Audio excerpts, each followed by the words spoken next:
তারাই মিছিল করবে, তারাই মিটিং করবে, তারাই সম্মেলন করবে, তাদেরই অফিস হবে, তাদেরই পতাকা থাকবে, তাদেরই ফেস্টিং থাকবে, আর কেউ না। সারা দেশটাকে এই গুন্ডাকে নিয়ে যাওয়ার চিন্তা করছে। এক দেশ, এক নেতা, এক ভাষা, এক ধর্ম, এক কৃষ্টি, এক সংস্কৃতি। কি ব্যাপার? এটাকেই ফেসিবাদ বলে।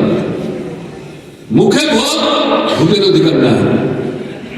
মুখে গণতন্ত্র, এটা শাসক দলের জন্য শুধু গণতন্ত্র, বাকিদের জন্য স্বৈরতন্ত্র। এটার নামই হচ্ছে ফেসিবাদী। এটা নতুন পদ্ধতিতে তারা একদলীয় শাসন ভারতবর্ষের বুকে তারা কায়েম করতে যাচ্ছে, চাইছে। পারবে কিনা পরের কথা, ভারতবর্ষের মানুষ তাদেরকে এটা করতে দেবে আমরা বিশ্বাস করি না। কমিউনিস্ট বামপন্থী মানুষ প্রতিরোধ করবে যে না, গণতন্ত্র রক্ষা করতে হবে, সংবিধান রক্ষা করতে হবে।